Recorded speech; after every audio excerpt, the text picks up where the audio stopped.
Introducción. Hace más de 2500 años, cuando los vientos del poder soplaban con furia en la antigua China, un hombre, silencioso y profundo como el río amarillo, escribió un tratado que cambiaría para siempre la manera en que el ser humano concibe el conflicto. Su nombre era Sun Tzu, su legado, el arte de la guerra.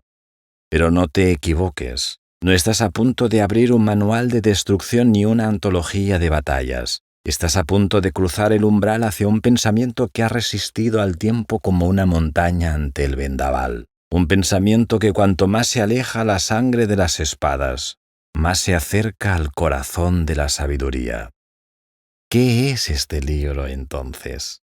Es una coreografía entre la mente y el destino. Un tratado sobre el dominio del espacio, del tiempo, del otro y de uno mismo. Es una partitura donde cada palabra tiene el peso de un tambor en medio del campo de batalla, pero también la delicadeza de una flor que se abre al amanecer. Cada frase que aquí encontrarás, breve, precisa, irrefutable, es una piedra de sabiduría pulida por los siglos, y como ocurre con toda verdadera sabiduría, su poder no reside en la cantidad, sino en la profundidad. La mejor victoria es vencer sin combatir. Esta sentencia, que podría ser un suspiro entre páginas, es también una revolución, porque nos recuerda que la guerra más importante no es la que se libra con ejércitos, sino la que se libra dentro del alma, contra la impaciencia, contra el orgullo, contra el miedo. El arte de la guerra ha sido leído por emperadores y presidentes, por generales y empresarios, por monjes, estrategas, políticos y artistas. Pero su mayor lector es aquel que ha sentido que la vida misma es una batalla sutil, donde no gana el más fuerte, sino el más lúcido. Sun Tzu no escribe para los violentos, escribe para los observadores, para los que saben esperar, para los que no disparan la flecha hasta que el silencio se alinea con el viento. Y es que, en este libro, cada movimiento cuenta, cada decisión es un compás dentro de una sinfonía mayor. La estrategia no se improvisa, se intuye, se estudia, se refina. La victoria no se impone, se prepara, se disuelve, se absorbe. El arte de la guerra es también el arte de la presencia, del discernimiento, el equilibrio. Es un espejo donde el lector puede descubrir no al enemigo, sino a sí mismo. ¿Eres impulsivo? Este libro te enseñará la contención. ¿Eres inseguro? Aquí hallarás la fuerza del análisis. ¿Eres arrogante? Aquí aprenderás que la soberbia es el primer paso hacia la derrota.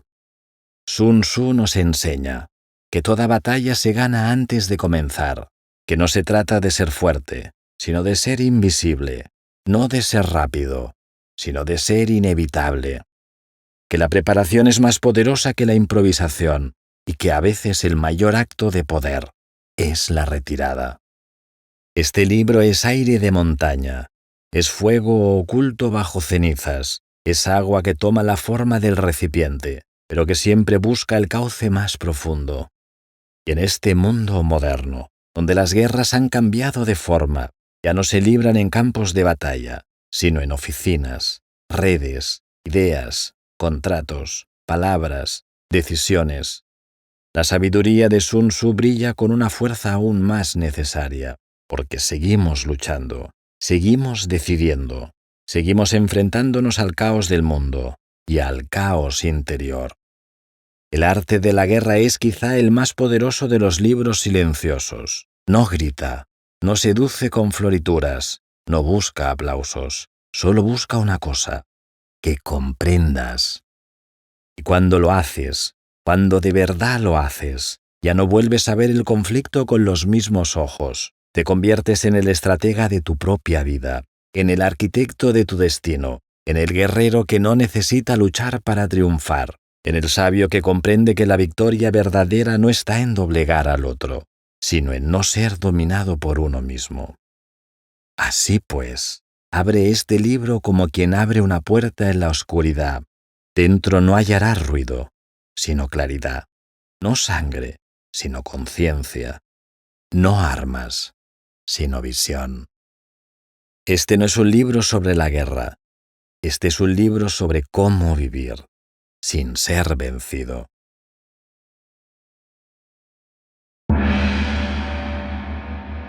Capítulo 1. Sobre la evaluación. Sun Tzu dijo: la guerra es de vital importancia para el Estado.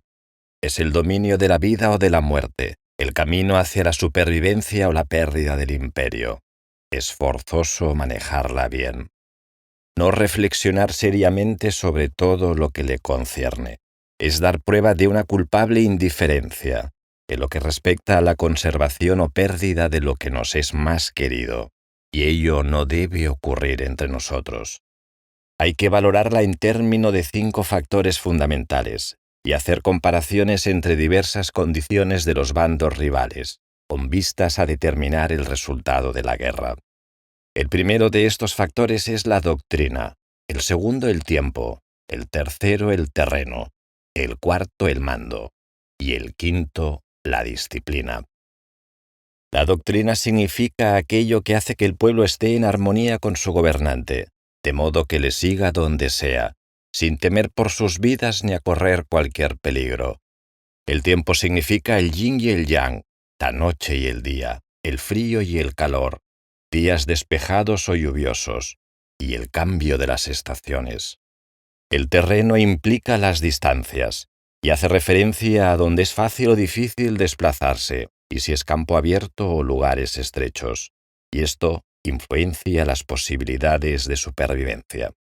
El mando ha de tener como cualidades sabiduría, sinceridad, benevolencia, coraje y disciplina.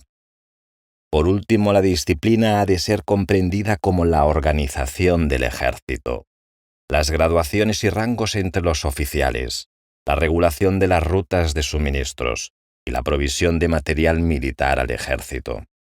Estos 5 factores fundamentales han de ser conocidos por cada general. Aquel que los domina vence. Aquel que no sale derrotado. Por lo tanto, al trazar los planes, han de compararse los siguientes 7 factores, valorando cada uno con el mayor cuidado. ¿Qué dirigente es más sabio y capaz? ¿Qué comandante posee el mayor talento? ¿Qué ejército obtiene ventajas de la naturaleza y el terreno? ¿En qué ejército se observan mejor las regulaciones y las instrucciones? ¿Qué tropas son más fuertes? ¿Qué ejército tiene oficiales y tropas mejor entrenadas? ¿Qué ejército administra recompensas y castigos de forma más justa? Mediante el estudio de estos 7 factores, seré capaz de adivinar cuál de los 2 bandos saldrá victorioso y cuál será derrotado. El general que siga mi consejo es seguro que vencerá. Ese general ha de ser mantenido al mando. Aquel que ignore mi consejo, ciertamente será derrotado. Ese debe ser destituido. Tras prestar atención a mi consejo y planes, el general debe crear una situación que contribuya a su cumplimiento. Por situación quiero decir que debe tomar en consideración la situación del campo y actuar de acuerdo con lo que le es ventajoso. El arte de la guerra se basa en el engaño. Por lo tanto, cuando es capaz de atacar, ha de aparentar incapacidad. Cuando las tropas se mueven, aparentar inactividad. Si está cerca del enemigo, ha de hacerle creer que está lejos. Si está lejos, aparentar que se está cerca. Poner cebos para atraer al enemigo. Golpear al enemigo cuando está desordenado. Prepararse contra él cuando está seguro en todas partes. Evitarle durante un tiempo cuando es más fuerte. Si tu oponente tiene un temperamento colérico, intenta irritarle. Si es arrogante, trata de fomentar su egoísmo. Si las tropas enemigas se hallan bien preparadas tras una reorganización, intenta desordenarlas. Si están unidas, siembra la disensión entre sus filas. Ataca al enemigo cuando no está preparado. y aparece cuando no te espere. Estas son las claves de la victoria para el estratega. Ahora, si las estimaciones realizadas antes de la batalla indican victoria, es porque los cálculos cuidadosamente realizados muestran que tus condiciones son más favorables que las condiciones del enemigo. Si indican derrota, es porque muestran que las condiciones favorables para la batalla son menores. Con una evaluación cuidadosa, uno puede vencer. Sin ella no puede. Muchas menos oportunidades de victoria tendrá aquel que no realiza cálculos en absoluto. Gracias a este método, se puede examinar la situación y el resultado aparece claramente.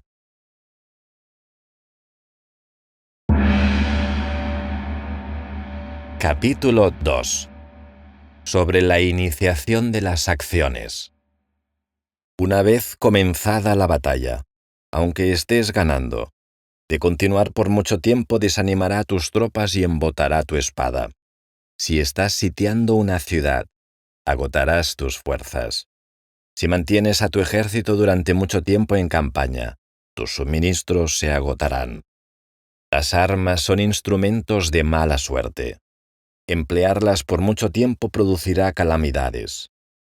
Como se ha dicho, los que a hierro matan, a hierro mueren. Cuando tus tropas están desanimadas, tu espada embotada, agotas tus fuerzas y tus suministros son escasos.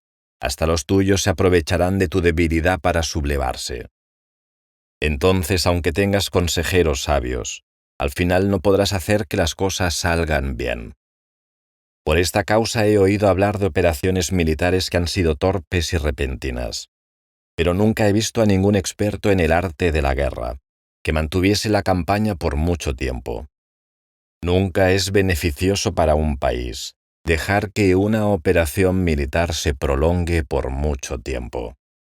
Como se dice comúnmente, sé rápido como el trueno, que retumba antes de que hayas podido taparte los oídos. Veloz como el relámpago, que relumbra antes de haber podido pestañear. Por lo tanto, los que no son totalmente conscientes de la desventaja de servirse de las armas, no pueden ser totalmente conscientes de las ventajas de utilizarlas. Los que utilizan los medios militares con pericia no activan a sus tropas 2 veces, ni proporcionan alimentos en 3 ocasiones con un mismo objetivo. Esto quiere decir que no se debe movilizar al pueblo más de una vez por campaña, y que inmediatamente después de alcanzar la victoria, no se debe regresar al propio país para hacer una segunda movilización. Al principio esto significa proporcionar alimentos para las propias tropas, pero después se quitan los alimentos al enemigo. Si tomas los suministros de armas de tu propio país, pero quitas los alimentos al enemigo, puedes estar bien abastecido de armamento y de provisiones. Cuando un país se empobrece a causa de las operaciones militares, se debe al transporte de provisiones desde un lugar distante. Si las transportas desde un lugar distante, el pueblo se empobrecerá. Los que habitan cerca de donde está el ejército pueden vender sus cosechas a precios elevados, pero se acaba de este modo el bienestar de la mayoría de la población. Cuando se transportan las provisiones muy lejos, la gente se arruina a causa del alto costo. En los mercados cercanos al ejército, los precios de las mercancías aumentan. Por lo tanto, las largas campañas militares constituyen una lacra para el país. Cuando se agotan los recursos, los impuestos se recaudan bajo presión. Cuando el poder y los recursos se han agotado, se arruina el propio país. Se priva al pueblo de gran parte de su presupuesto, mientras que los gastos del gobierno para armamento se elevan. Los habitantes constituyen la base de un país. Los alimentos son la felicidad del pueblo. El príncipe debe respetar este hecho y ser sobrio y austero en sus gastos públicos. En consecuencia, un general inteligente lucha por desproveer al enemigo de sus alimentos. Cada porción de alimentos tomados al enemigo equivale a 20 que te suministras a ti mismo. Así pues, lo que arrasa al enemigo es la imprudencia y la motivación de los tuyos en asumir los beneficios de los adversarios. Cuando recompenses a tus hombres con los beneficios que ostentaban los adversarios, los harás luchar por propia iniciativa, y así podrás tomar el poder y la influencia que tenía el enemigo. Es por esto, por lo que se dice que donde hay grandes recompensas hay hombres valientes.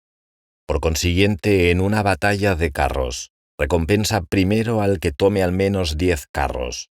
Si recompensas a todo el mundo, no habrá suficiente para todos. Así pues, ofrece una recompensa a un soldado para animar a todos los demás.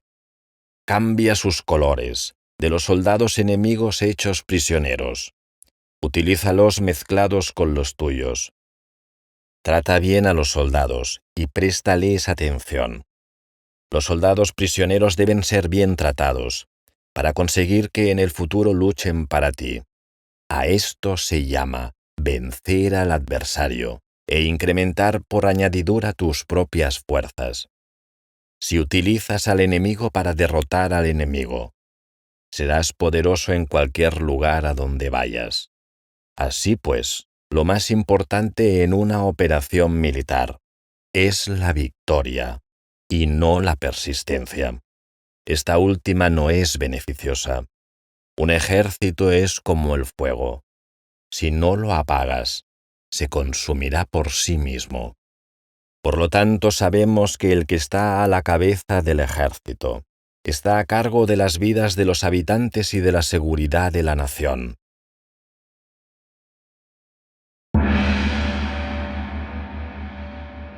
Capítulo 3. Sobre las proposiciones de la victoria y la derrota.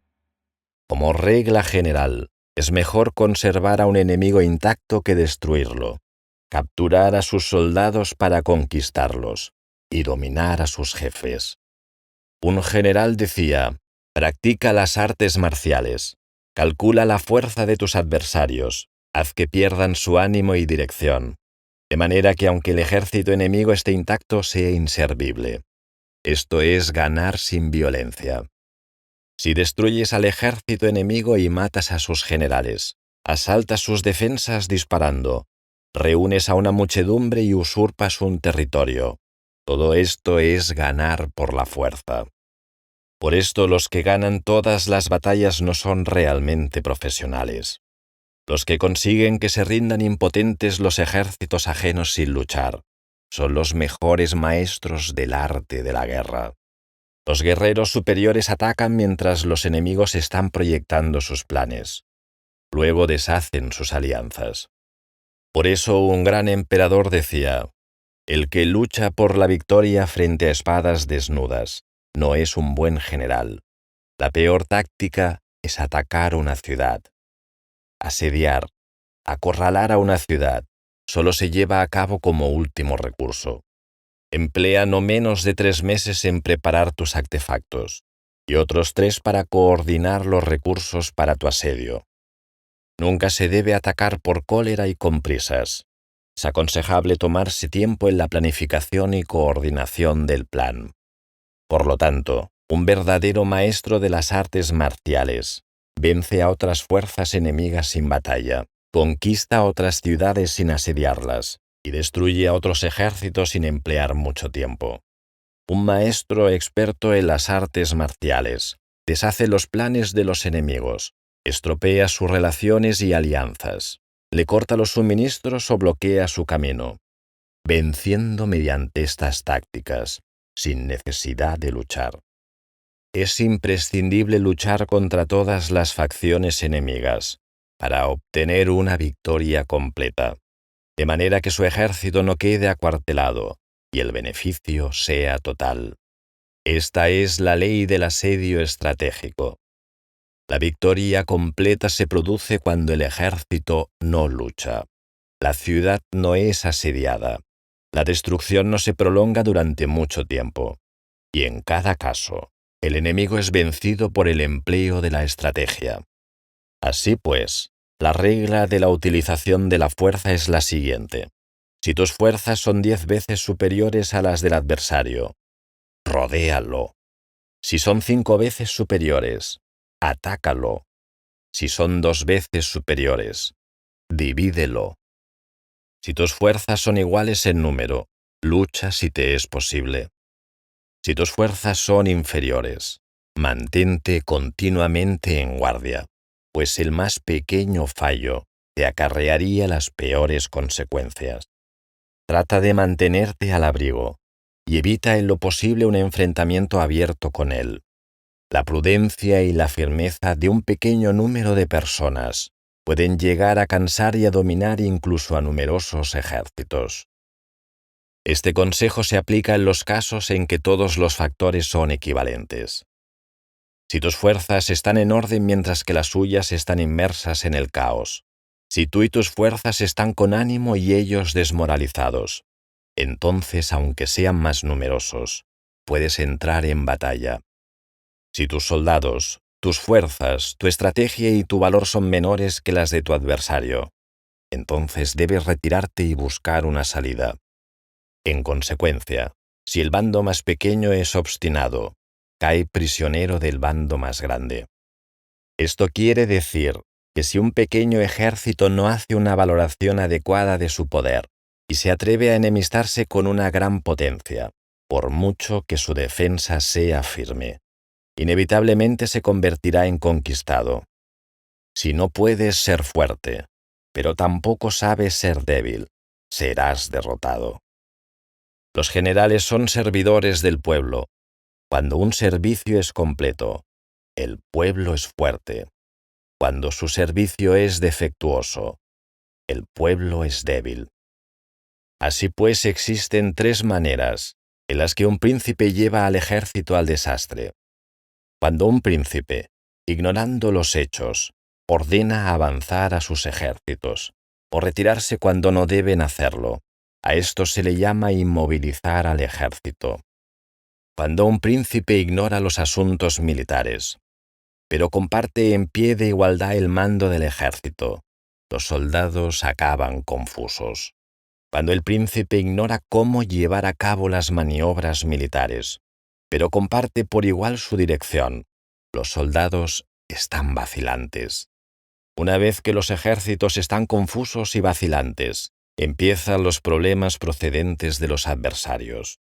A esto se le llama perder la victoria por trastornar el aspecto militar.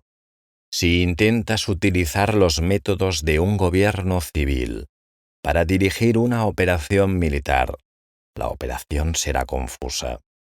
Triunfan aquellos que saben cuándo luchar y cuándo no. Saben discernir cuándo utilizar muchas o pocas tropas. Tienen tropas cuyos rangos superiores e inferiores tienen el mismo objetivo. Se enfrentan con preparativos a enemigos desprevenidos. Tienen generales competentes y no limitados por sus gobiernos civiles. Estas 5 son las maneras de conocer al futuro vencedor. Hablar de que el príncipe sea el que da las órdenes en todo es como solicitarle al general permiso al príncipe para poder apagar un fuego. Para cuando seas autorizado, ya no quedan sino cenizas. Si conoces a los demás y te conoces a ti mismo, ni en 100 batallas correrás peligro. Si no conoces a los demás, pero te conoces a ti mismo, perderás una batalla y ganarás otra. Si no conoces a los demás, ni te conoces a ti mismo, correrás peligro en cada batalla.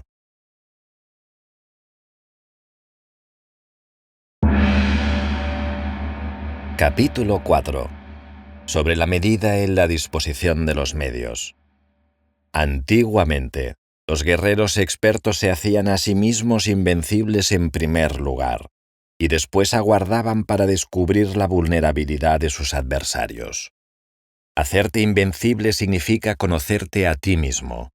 Aguardar para descubrir la vulnerabilidad del adversario significa conocer a los demás. La invencibilidad está en uno mismo, la vulnerabilidad en el adversario. Por esto los guerreros expertos pueden ser invencibles, pero no pueden hacer que sus adversarios sean vulnerables. Si los adversarios no tienen orden de batalla sobre el que informarse, ni negligencias o fallos de los que aprovecharse, ¿cómo puedes vencerlos aunque estén bien pertrechados? Por esto es por lo que se dice que la victoria puede ser percibida, pero no fabricada. La invencibilidad es una cuestión de defensa, la vulnerabilidad una cuestión de ataque.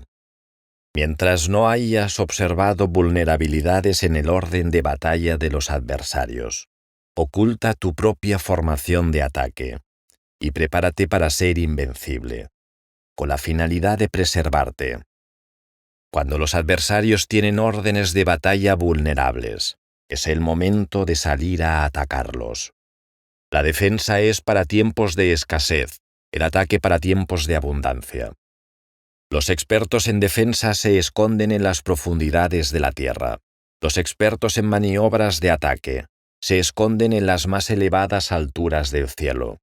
De esta manera pueden protegerse y lograr la victoria total.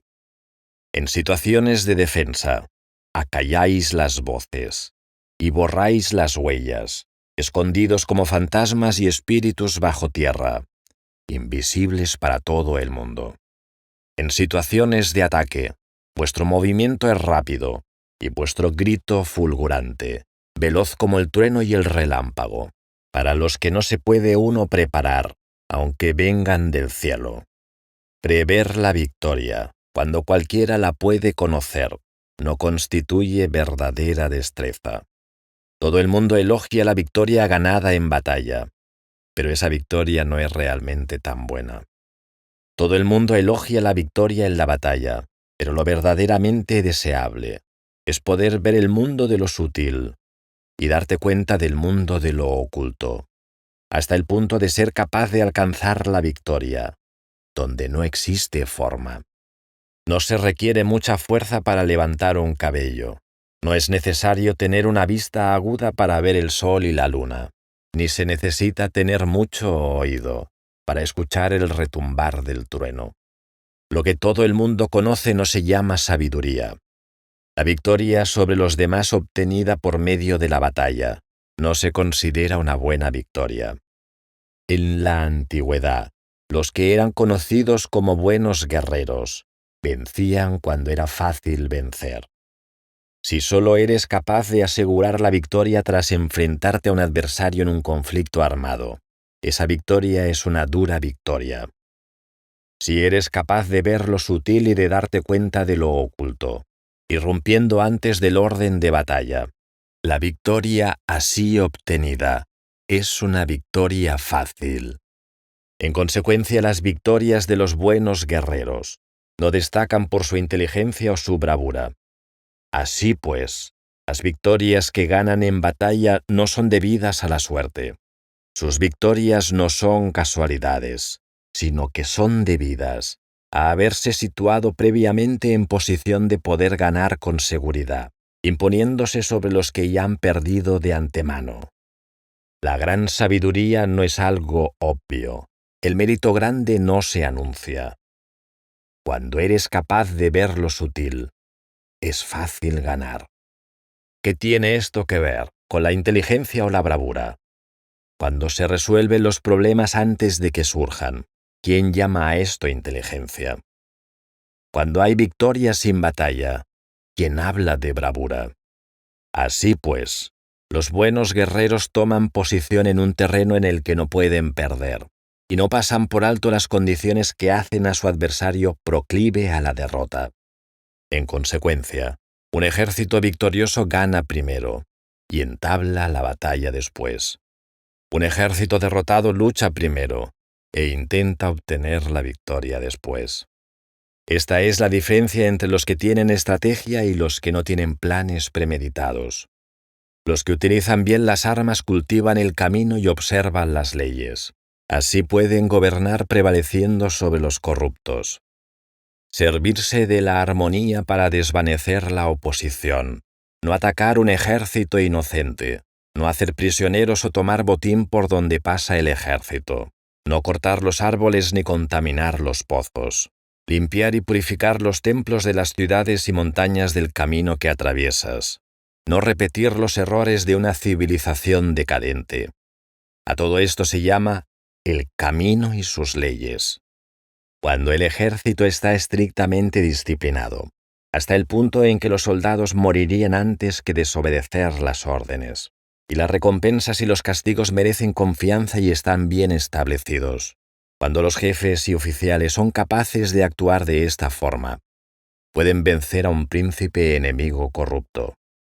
Las reglas militares son 5: medición, valoración, cálculo, comparación y victoria. El terreno da lugar a las mediciones. Estas dan lugar a las valoraciones. Las valoraciones a los cálculos. Estos a las comparaciones. Y las comparaciones dan lugar a las victorias.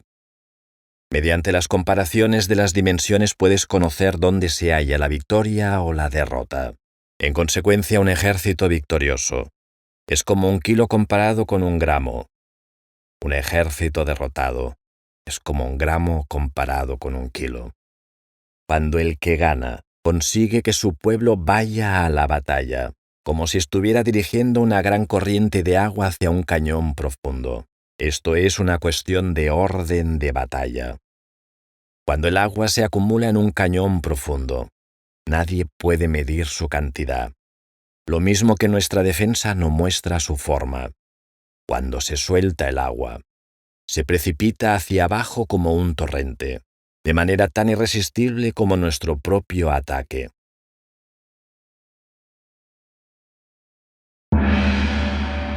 Capítulo 5. Sobre la firmeza. La fuerza es la energía acumulada o la que se percibe. Esto es muy cambiante. Los expertos son capaces de vencer al enemigo, creando una percepción favorable en ellos. Así obtienen la victoria sin necesidad de ejercer su fuerza. Gobernar sobre muchas personas, como si fueran poco, es una cuestión de dividirlas en grupos o sectores. Es organización. Batallar contra un gran número de tropas, como si fueran pocas, es una cuestión de demostrar la fuerza, símbolos y señales. Se refiere a lograr una percepción de fuerza y poder en la oposición. En el campo de batalla se refiere a las formaciones y banderas utilizadas para desplegar las tropas y coordinar sus movimientos. Lograr que el ejército sea capaz de combatir contra el adversario sin ser derrotado. Es una cuestión de emplear métodos ortodoxos o heterodoxos. La ortodoxia y la heterodoxia no es algo fijo, sino que se utilizan como un ciclo. Un emperador que fue un famoso guerrero y administrador hablaba de manipular las percepciones de los adversarios sobre lo que es ortodoxo y heterodoxo, y después atacar inesperadamente combinando ambos métodos, hasta convertirlo en uno, volviéndose así indefinible para el enemigo. Que el efecto de las fuerzas sea como el de piedras arrojadas sobre huevos, es una cuestión de lleno y vacío. Cuando induces a los adversarios a atacarte en un territorio, su fuerza está siempre vacía, en desventaja. Mientras que no compitas en lo que son los mejores, tu fuerza siempre estará llena. Atacar con lo vacío contra lo lleno es como arrojar piedras sobre huevos, seguro que se rompen. Cuando se entabla una batalla de manera directa, la victoria se gana por sorpresa. El ataque directo es ortodoxo, el ataque indirecto es heterodoxo. Solo hay 2 clases de ataques en la batalla, el extraordinario por sorpresa y el directo ordinario, pero sus variantes son innumerables. Lo ortodoxo y lo heterodoxo se originan recíprocamente, como un círculo sin comienzo ni fin. ¿Quién podría agotarlos?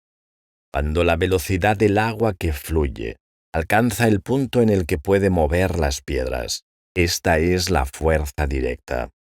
Cuando la velocidad y maniobrabilidad del halcón es tal que puede atacar y matar, esto es precisión. Lo mismo ocurre con los guerreros expertos. Su fuerza es rápida, su precisión certera. Su fuerza es como disparar una catapulta. Su precisión es dar en el objetivo previsto y causar el efecto esperado. El desorden llega del orden. La cobardía surge del valor. La debilidad brota de la fuerza. Si quieres fingir desorden para convencer a tus adversarios y distraerlos, primero tienes que organizar el orden, porque solo entonces puedes crear un desorden artificial. Si quieres fingir cobardía para conocer la estrategia de los adversarios, primero tienes que ser extremadamente valiente, porque solo entonces puedes actuar como tímido de manera artificial. Si quieres fingir debilidad para inducir la arrogancia en tus enemigos, primero has de ser extremadamente fuerte, porque solo entonces puedes pretender ser débil. El orden y el desorden son una cuestión de organización. La cobardía es una cuestión de valentía. Y la de ímpetu, la fuerza y la debilidad son una cuestión de la formación en la batalla. Cuando un ejército tiene la fuerza del ímpetu, incluso el tímido se vuelve valiente. Cuando pierde la fuerza del ímpetu, incluso el valiente se convierte en tímido. Nada está fijado en las leyes de la guerra. Estas se desarrollan sobre la base del ímpetu. Con astucia se puede anticipar y lograr que los adversarios se convenzan a sí mismos cómo proceder y moverse. Les ayuda a caminar por el camino que les traza. Hace moverse a los enemigos con la perspectiva del triunfo, para que caigan en la emboscada. Los buenos guerreros buscan la efectividad en la batalla a partir de la fuerza del ímpetu, y no dependen solo de la fuerza de sus soldados. Son capaces de escoger a la mejor gente, desplegarlos adecuadamente y dejar que la fuerza del ímpetu logre sus objetivos. Cuando hay entusiasmo, convicción, orden, organización, recursos, compromiso de los soldados, tienes la fuerza del ímpetu, y el tímido es valeroso. Así es posible asignar a los soldados por sus capacidades y encomendarles deberes y responsabilidades adecuadas. El valiente puede luchar, el cuidadoso puede hacer de centinela, y el inteligente puede estudiar, analizar y comunicar. Cada cual es útil. Hacer que los soldados luchen permitiendo que la fuerza del ímpetu haga su trabajo es como hacer rodar rocas. Las rocas permanecen inmóviles cuando están en un lugar plano, pero ruedan en un plano inclinado. Se quedan fijas cuando son cuadradas, pero giran si son redondas. Por lo tanto, cuando se conduce a los hombres a la batalla con astucia, el impulso es como rocas redondas que se precipitan montaña abajo. Esta es la fuerza que produce la victoria.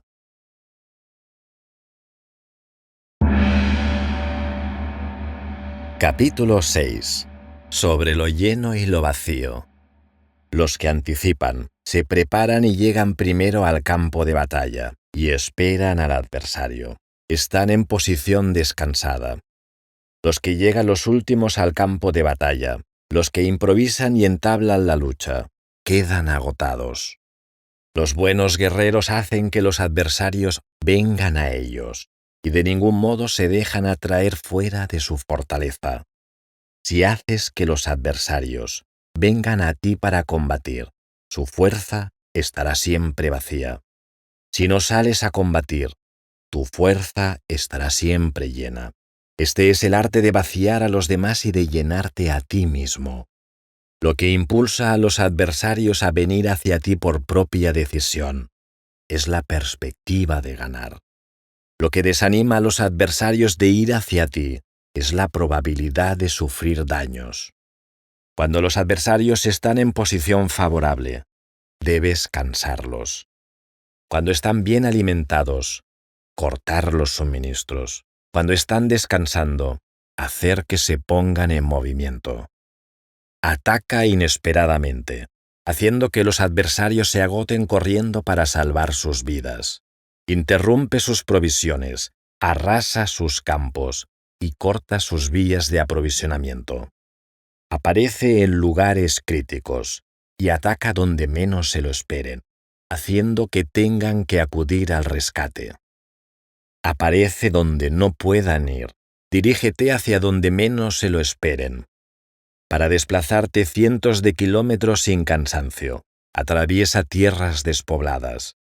Atacar un espacio abierto no significa solo un espacio en el que el enemigo no tiene defensa. Mientras su defensa no sea estricta, el lugar no esté bien guardado, los enemigos se desperdigarán ante ti, como si estuvieras atravesando un territorio despoblado. Para tomar infaliblemente lo que atacas, ataca donde no haya defensa.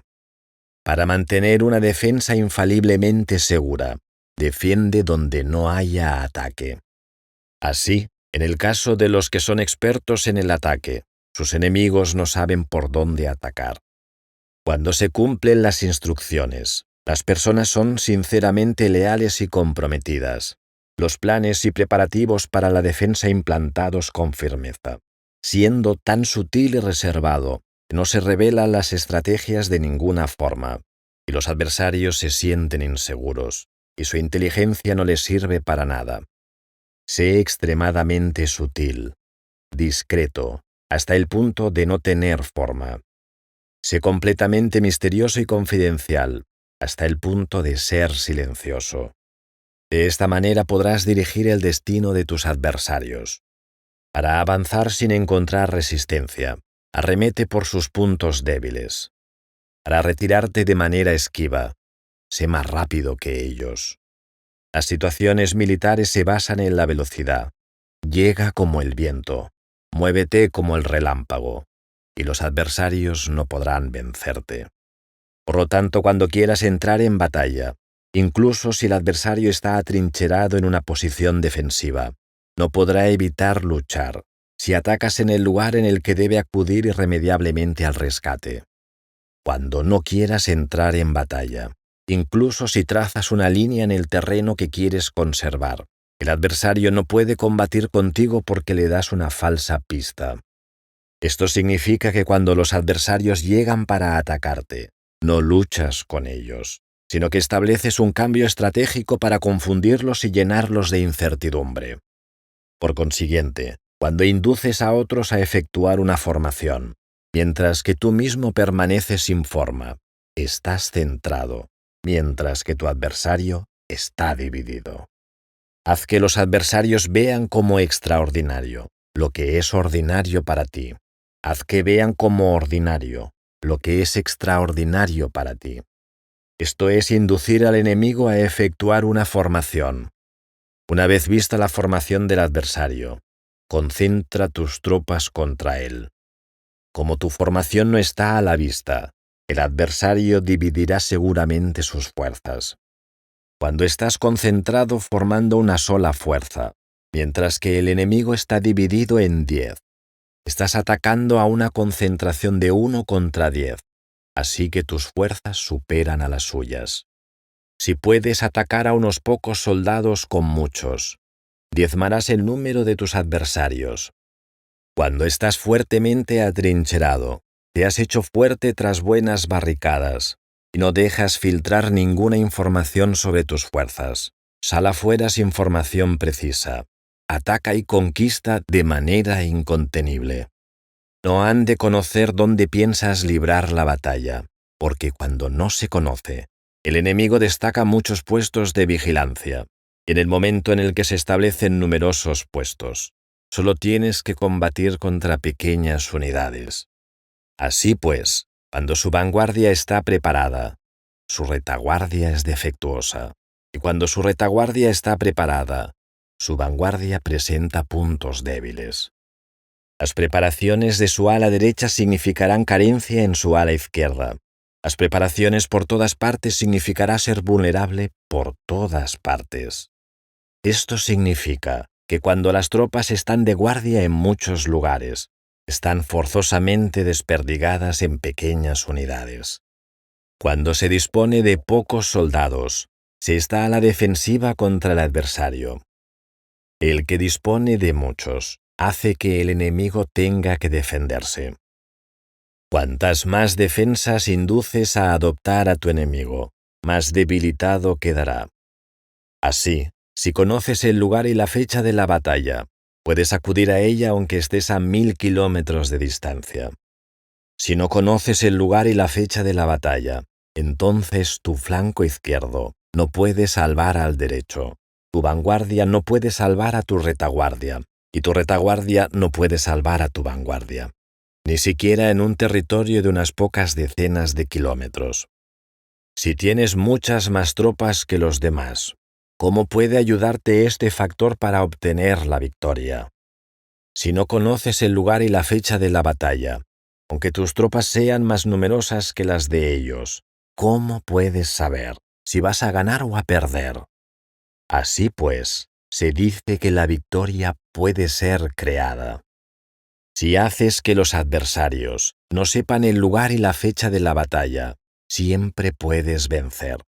Incluso si los enemigos son numerosos, puede hacerse que no entren en combate. Por tanto, haz tu valoración sobre ellos para averiguar sus planes y determinar qué estrategia puede tener éxito y cuál no.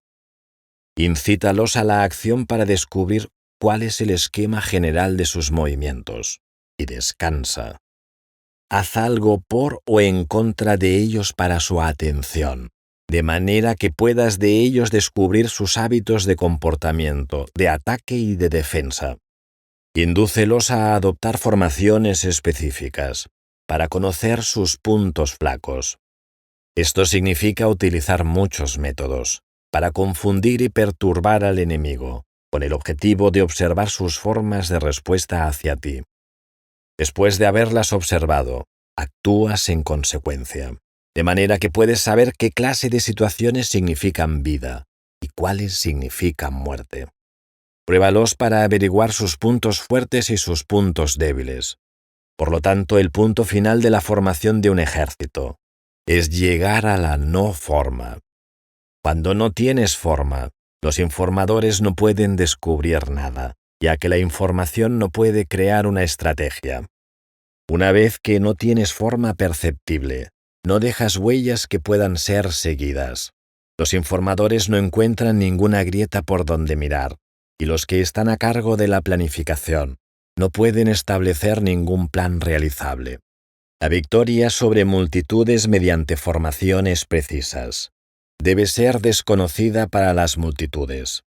Todo el mundo conoce la formación mediante la que resultó vencedor, pero nadie conoce la forma mediante la que aseguró la victoria. En consecuencia, la victoria en la guerra no es repetitiva, sino que adapta su forma continuamente. Determinar los cambios apropiados significa no repetir las estrategias previas para obtener la victoria. Para lograrla, puedo adaptarme desde el principio a cualquier formación que los adversarios puedan adoptar. Las formaciones son como el agua. La naturaleza del agua es evitar lo alto e ir hacia abajo. La naturaleza de los ejércitos es evitar lo lleno y atacar lo vacío. El flujo del agua está determinado por la tierra. La victoria viene determinada por el adversario. Así pues, un ejército no tiene formación constante, lo mismo que el agua no tiene forma constante. Se llama genio a la capacidad de obtener la victoria cambiando y adaptándose según el enemigo.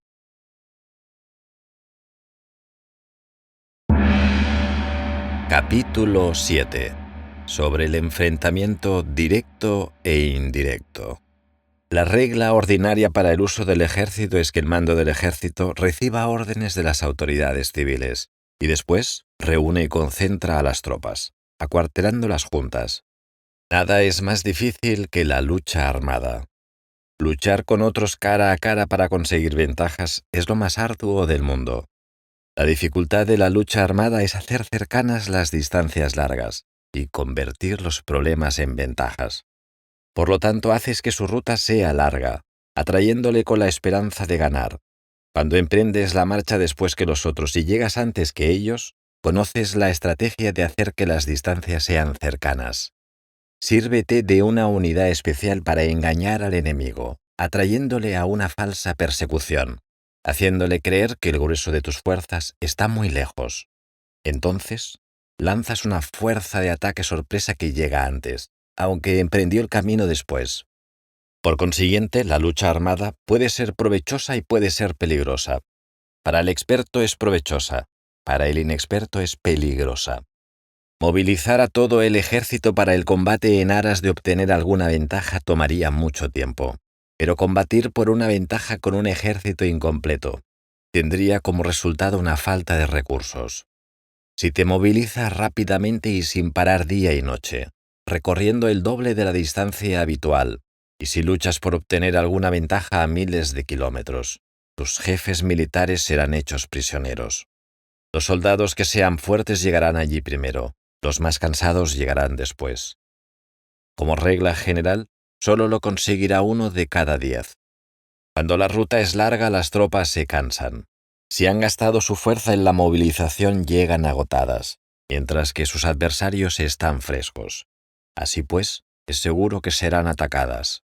Combatir por una ventaja a 50 kilómetros de distancia frustrará los planes del mando, y como regla general, solo la mitad de los soldados lo harán. Si se combate por obtener una ventaja a 30 kilómetros de distancia, solo 2 de cada 3 soldados los recorrerán. Así pues, un ejército perece si no está equipado, si no tiene provisiones o si no tiene dinero. Estas 3 cosas son necesarias. No puedes combatir para ganar con un ejército no equipado o sin provisiones, lo que el dinero facilita. Por lo tanto, si ignoras los planes de tus rivales, no puedes hacer alianzas precisas. A menos que conozcas las montañas y los bosques, los desfiladeros y los pasos, y la condición de los pantanos, no puedes maniobrar con una fuerza armada. A menos que utilices guías locales, no puedes aprovecharte de las ventajas del terreno. Solo cuando conoces cada detalle de la condición del terreno, puedes maniobrar y guerrear. Por consiguiente, una fuerza militar se usa según la estrategia prevista, se moviliza mediante la esperanza de recompensa y se adapta mediante la división y la combinación. Una fuerza militar se establece mediante la estrategia, en el sentido de que distraes al enemigo para que no pueda conocer cuál es su situación real y no pueda imponer su supremacía. Se moviliza mediante la esperanza de recompensa, en el sentido de que entra en acción cuando ve la posibilidad de obtener una ventaja. Dividir y volver a hacer combinaciones de tropas se hace para confundir al adversario y observar cómo reacciona frente a ti. De esta manera, puedes adaptarte para obtener la victoria. Por eso, cuando una fuerza militar se mueve con rapidez es como el viento. Cuando va lentamente es como el bosque. Es voraz como el fuego e inmóvil como las montañas. Es rápida como el viento, en el sentido que llega sin avisar y desaparece como el relámpago. Es como un bosque porque tiene un orden. Es voraz como el fuego que devasta una planicie sin dejar tras sí ni una brizna de hierba. Es inmóvil como una montaña cuando se acuartela. Es tan difícil de conocer como la oscuridad. Su movimiento es como un trueno que retumba. Para ocupar un lugar, divide a tus tropas. Para expandir tu territorio, divide los beneficios. La regla general de las operaciones militares es desproveer de alimentos al enemigo todo lo que se pueda. Sin embargo, en localidades donde la gente no tiene mucho, es necesario dividir a las tropas en grupos más pequeños, para que puedan tomar en diversas partes lo que necesitan, ya que sólo así tendrán suficiente. En cuanto a dividir el botín, significa que es necesario repartirlo entre las tropas para guardar lo que ha sido ganado, no dejando que el enemigo lo recupere. Actúa después de haber hecho una estimación. Gana el que conoce primero la medida de lo que está lejos y lo que está cerca. Esta es la regla general de la lucha armada. El primero que hace el movimiento es el invitado, el último es el anfitrión. El invitado lo tiene difícil, el anfitrión lo tiene fácil. Cerca y lejos significan desplazamiento. El cansancio, el hambre y el frío surgen del desplazamiento. Un antiguo libro que trata de asuntos militares dice: las palabras no son escuchadas, por eso se hacen los símbolos y los tambores.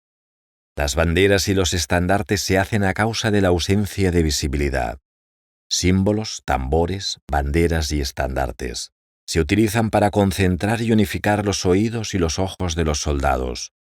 Una vez que están unificados, el valiente no puede actuar solo, ni el tímido puede retirarse solo. Esta es la regla general del empleo de un grupo. Unificar los oídos y los ojos de los soldados significa hacer que miren y escuchen al unísono, de manera que no caigan en la confusión y el desorden. Las señales se utilizan para indicar direcciones e impedir que los individuos vayan a donde se les antoje. Así pues, en batallas nocturnas, utiliza fuegos y tambores, y en batallas diurnas, sírvete de banderas y estandartes, para manipular los oídos y los ojos de los soldados.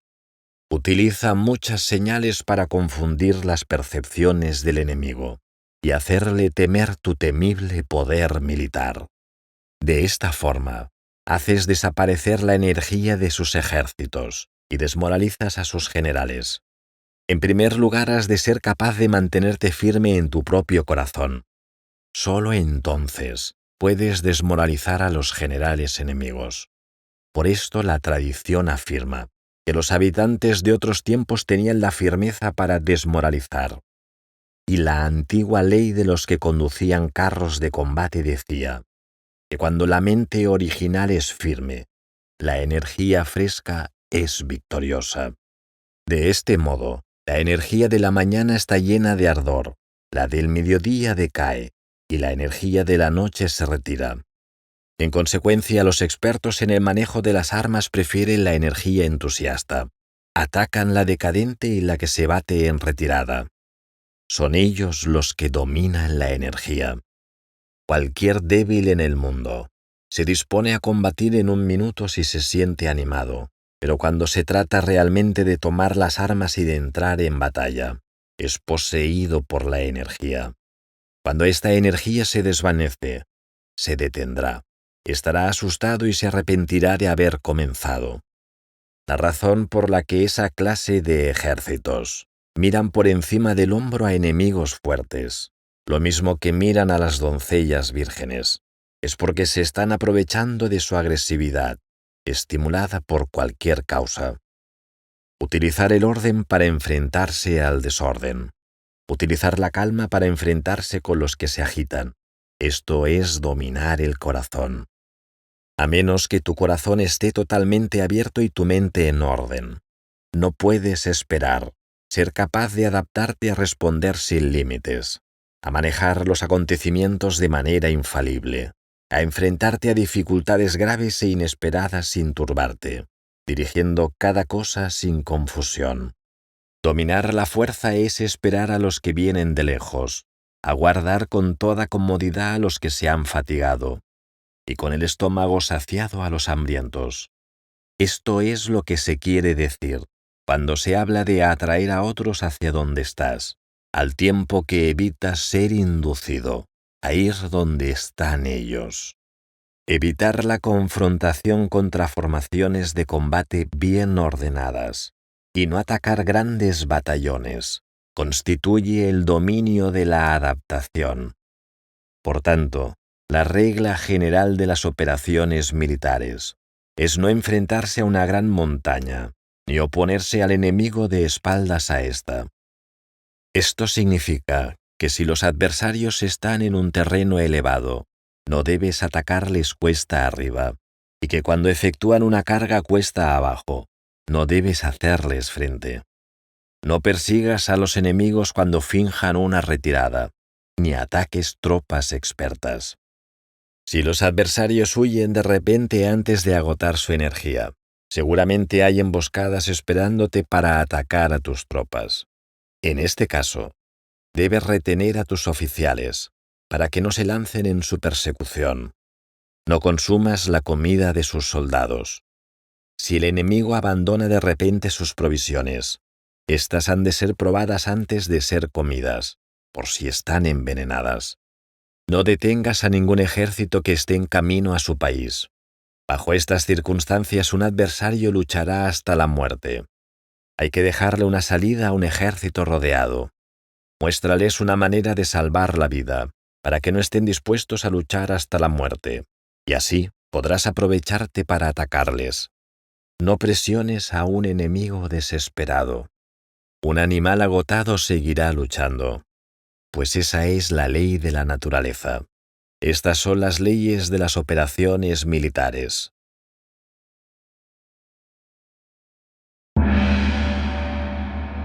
Capítulo 8. Sobre los 9 cambios. Las operaciones militares están bajo el del gobernante civil, para dirigir al ejército. El general no debe levantar su campamento en un terreno difícil. Deja que se establezcan relaciones diplomáticas en las fronteras. No permanezcas en un territorio árido ni aislado.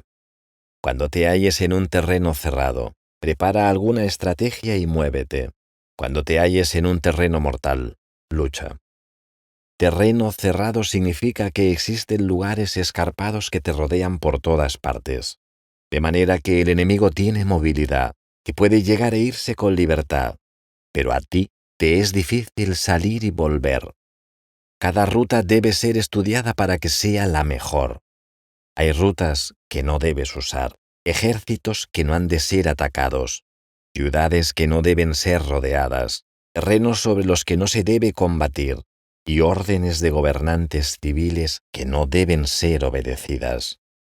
En consecuencia, los generales que conocen las variables posibles para aprovecharse del terreno, saben cómo manejar las fuerzas armadas.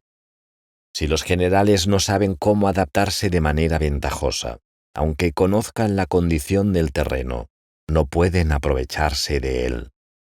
Si están al mando de ejércitos, pero ignoran las artes de la total adaptabilidad, aunque conozcan el objetivo a lograr, no pueden hacer que los soldados luchen por él. Si eres capaz de ajustar la campaña, cambiar conforme al ímpetu de las fuerzas, entonces la ventaja no cambia. Los únicos que son perjudicados son los enemigos. Por esta razón, no existe una estructura permanente. Si puedes comprender totalmente este principio, puedes hacer que los soldados actúen en la mejor forma posible. Por lo tanto, las consideraciones de la persona inteligente siempre incluyen el analizar objetivamente el beneficio y el daño. Cuando considera el beneficio, su acción se expande. Cuando considera el daño, sus problemas pueden resolverse. El beneficio y el daño son interdependientes, y los sabios lo tienen en cuenta. Por ello, lo que retiene a los adversarios es el daño. Lo que les mantiene ocupados es la acción, y lo que les motiva es el beneficio. Cansa a los enemigos manteniéndolos ocupados y no dejándoles respirar. Pero antes de lograrlo, tienes que realizar previamente tu propia labor. Esa labor consiste en desarrollar un ejército fuerte, un pueblo próspero, una sociedad armoniosa y una manera ordenada de vivir. Así pues, la norma general de las operaciones militares consiste en no contar con que el enemigo no acuda, sino confiar en tener los medios de enfrentarte a él. No contar con que el adversario no ataque, sino confiar en poseer lo que no puede ser atacado. Si puedes recordar siempre el peligro cuando estás a salvo y el caos en tiempos de orden, permanece atento al peligro y al caos mientras no tengan todavía forma, y evítalos antes de que se presenten. Esta es la mejor estrategia de todas. Por esto existen 5 rasgos que son peligrosos en los generales. Los que están dispuestos a morir pueden perder la vida. Los que quieren preservar la vida pueden ser hechos prisioneros. Los que son dados a los apasionamientos irracionales pueden ser ridiculizados. Los que son muy puritanos pueden ser deshonrados. Los que son compasivos pueden ser turbados. Si te presentas en un lugar que con toda seguridad los enemigos se precipitarán a defender, las personas compasivas se apresurarán invariablemente a rescatar a sus habitantes, causándose a sí mismos problemas y cansancio.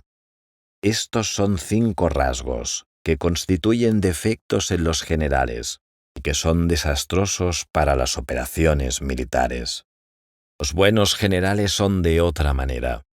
Se comprometen hasta la muerte, pero no se aferran a la esperanza de sobrevivir.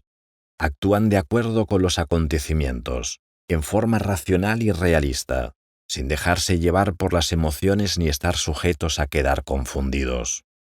Cuando ven una buena oportunidad, son como tigres. En caso contrario, cierran sus puertas. Su acción y su no acción son cuestiones de estrategia y no pueden ser complacidos ni enfadados. Capítulo 9. Sobre la distribución de los medios. Las maniobras militares son el resultado de los planes y las estrategias en la manera más ventajosa para ganar. Determinan la movilidad y efectividad de las tropas. Si vas a colocar tu ejército en posición de observar al enemigo, atraviesa rápido las montañas y vigílalos desde un valle. Considera el efecto de la luz y mantente en la posición más elevada del valle. Cuando combatas en una montaña, ataca desde arriba hacia abajo y nunca al revés. Combate estando cuesta abajo y nunca cuesta arriba. Evita que el agua divida tus fuerzas. Aléjate de las condiciones desfavorables lo antes que te sea posible. No te enfrentes a los enemigos dentro del agua. Es conveniente dejar que pasen la mitad de sus tropas y en ese momento dividirlas y atacarlas. No te sitúes río abajo. No camines en contra de la corriente, ni en contra del viento. Si acampas en la ribera de un río, tus ejércitos pueden ser sorprendidos de noche, empujados a ahogarse, o se les puede colocar veneno en la corriente. Tus barcas no deben ser amarradas corriente abajo, para impedir que el enemigo aproveche la corriente, lanzando sus barcas contra ti. Si atraviesas pantanos, hazlo rápidamente. Si te encuentras frente a un ejército en medio de un pantano, permanece cerca de sus plantas acuáticas o respaldado por los árboles. En una llanura, toma posiciones desde las que sea fácil maniobrar, manteniendo las elevaciones del terreno detrás y a tu derecha, estando las partes más bajas delante y las más altas detrás. Generalmente un ejército prefiere un terreno elevado y evita un terreno bajo. Aprecia la luz y detesta la oscuridad. Los terrenos elevados son estimulantes y por lo tanto la gente se halla a gusto en ellos. Además son convenientes para adquirir la fuerza del ímpetu. Los terrenos bajos son húmedos, lo cual provoca enfermedades y dificulta el combate. Cuida de la salud física de tus soldados, con los mejores recursos disponibles. Cuando no existe la enfermedad en un ejército, se dice que éste es invencible. Donde haya montículos y terraplenes, sitúate en su lado soleado, manteniéndolo siempre a tu derecha y detrás. Colocarse en la mejor parte del terreno es ventajoso para una fuerza militar. La ventaja en una operación militar consiste en aprovecharse de todos los factores beneficiosos del terreno. Cuando llueve río arriba y la corriente trae consigo la espuma, si quieres cruzarlo, espera a que escampe. Siempre que un terreno presente barrancos infranqueables, lugares cerrados, trampas, riesgos, grietas y prisiones naturales, debes abandonarlo rápidamente y no acercarte a él. En lo que a mí concierne, siempre me mantengo alejado de estos accidentes del terreno, de manera que los adversarios estén más cerca que yo de ellos. Doy la cara a estos accidentes, de manera que queden a espaldas del enemigo. Entonces estás en situación ventajosa, y él tiene condiciones desfavorables. Cuando un ejército se está desplazando, se atraviesa territorios montañosos con muchas corrientes de agua y pozos, o pantanos cubiertos de juncos, o bosques vírgenes llenos de árboles y vegetación.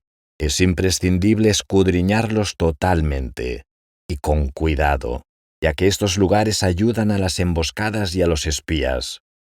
Es esencial bajar del caballo y escudriñar el terreno, por si existen tropas escondidas para tenderte una emboscada.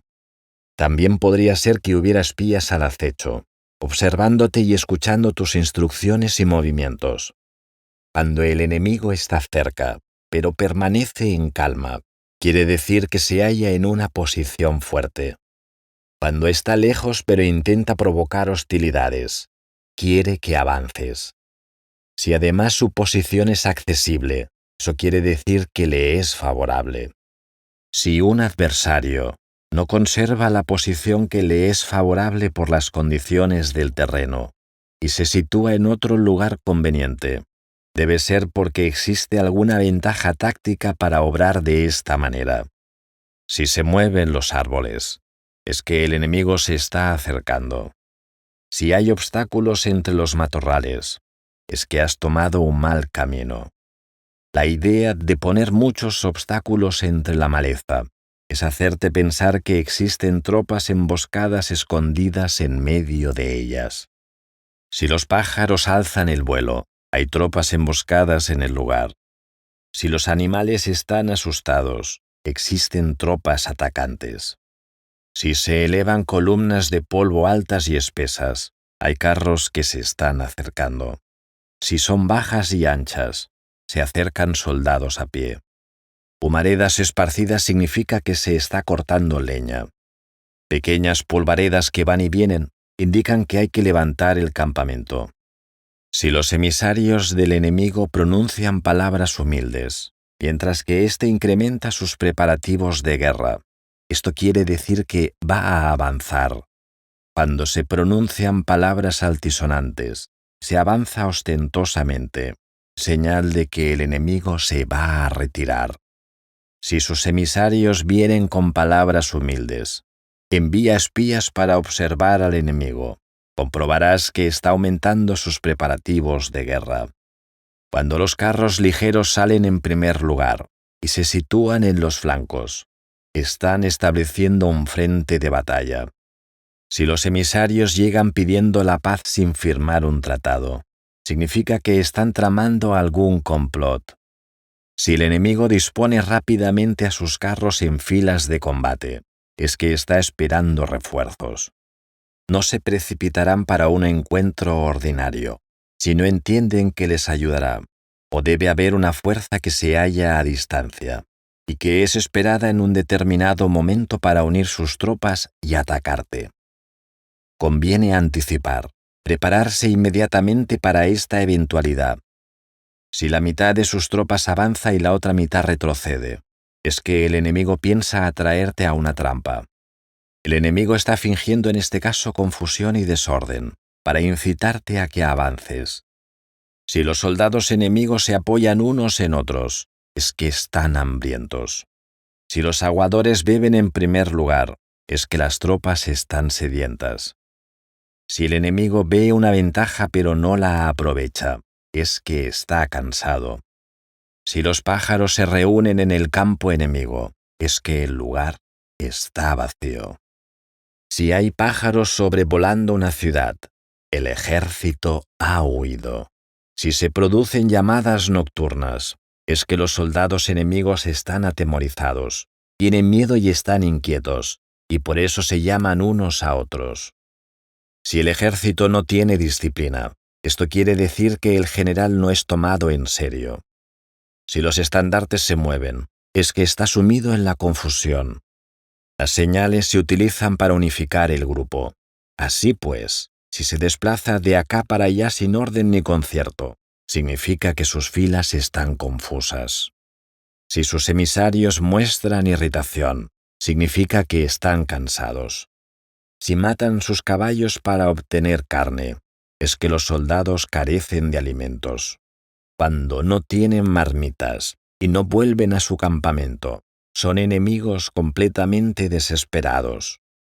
Si se producen murmuraciones, faltas de disciplina y los soldados hablan mucho entre sí, quiere decir que se ha perdido la lealtad de la tropa. Las murmuraciones describen la expresión de los verdaderos sentimientos. Las faltas de disciplina indican problemas con los superiores. Cuando el mando ha perdido la lealtad de las tropas, Los soldados se hablan con franqueza entre sí sobre los problemas con sus superiores. Si se otorgan numerosas recompensas, es que el enemigo se halla en un callejón sin salida. Cuando se ordenan demasiados castigos, es que el enemigo está desesperado. Cuando la fuerza de su ímpetu está agotada, otorgan constantes recompensas para tener contentos a los soldados, para evitar que se rebelen en masa. Cuando los soldados están tan agotados que no pueden cumplir las órdenes, son castigados una y otra vez para restablecer la autoridad. Ser violento al principio y terminar después temiendo a los propios soldados es el colmo de la ineptitud. Los emisarios que acuden con actitud conciliatoria indican que el enemigo quiere una tregua. Si las tropas enemigas se enfrentan a ti con ardor, pero demoran el momento de entrar en combate, sin abandonar no obstante el terreno, has de observarlos cuidadosamente. Están preparando un ataque por sorpresa. En asuntos militares, no es necesariamente más beneficioso ser superior en fuerzas. Solo evitar actuar con violencia innecesaria.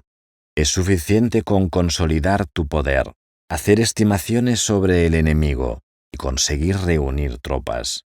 Eso es todo. El enemigo que actúa aisladamente, que carece de estrategia y que toma a la ligera a sus adversarios, inevitablemente acabará siendo derrotado. Si tu plan no contiene una estrategia de retirada o posterior al ataque, sino que confías exclusivamente en la fuerza de tus soldados y tomas a la ligera a tus adversarios sin valorar su condición, con toda seguridad caerás prisionero. Si se castiga a los soldados antes de haber conseguido que sean leales al mando, no obedecerán. Si no obedecen, serán difíciles de emplear. Tampoco podrán ser empleados si no se lleva a cabo ningún castigo, incluso después de haber obtenido su lealtad. Cuando existe un sentimiento subterráneo de aprecio y confianza, los corazones de los soldados están ya vinculados al mando. Si se relaja la disciplina, los soldados se volverán arrogantes y será imposible emplearlos. Por lo tanto, dirígelos mediante el arte civilizado y unifícalos mediante las artes marciales. Esto significa una victoria continua. Arte civilizado significa humanidad, y artes marciales significan reglamentos. Mándalos con humanidad y benevolencia. Unifícalos de manera estricta y firme. Cuando la benevolencia y la firmeza son evidentes, es posible estar seguro de la victoria. Cuando las órdenes se dan de manera clara, sencilla y consecuente a las tropas, éstas las aceptan. Cuando las órdenes son confusas, contradictorias y cambiantes, las tropas no las aceptan o no las entienden. Cuando las órdenes son razonables, justas, sencillas, claras y consecuentes, existe una satisfacción recíproca entre el líder y el grupo.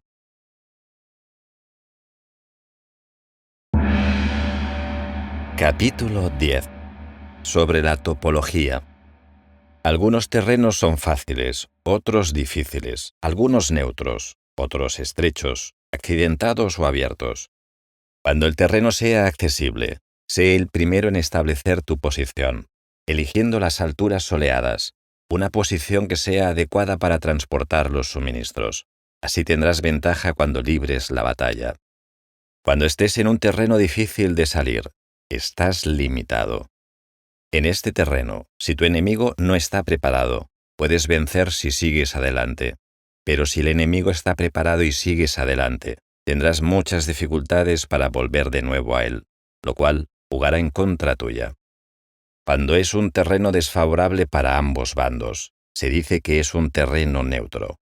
En un terreno neutro, incluso si el adversario te ofrece una ventaja, no te aproveches de ella. Retírate, induciendo a salir a la mitad de las tropas enemigas, y entonces cae sobre él, aprovechándote de esta condición favorable. En un terreno estrecho, si eres el primero en llegar, debes ocuparlo totalmente y esperar al adversario. Si él llega antes, no lo persigas si bloquea los desfiladeros. Persíguelo solo si no los bloquea. En terreno accidentado, si eres el primero en llegar, debes ocupar sus puntos altos y soleados y esperar al adversario. Si éste los ha ocupado antes, retírate y no lo persigas. En un terreno abierto, la fuerza del ímpetu se encuentra igualada, y es difícil provocarle a combatir de manera desventajosa para él. Entender estas 6 claves de terreno es la responsabilidad principal del general, y es imprescindible considerarlos. Estas son las configuraciones del terreno. Los generales que las ignoran salen derrotados. Así pues, entre las tropas están las que huyen, las que se retraen, las que se derrumban, las que se rebelan y las que son derrotadas.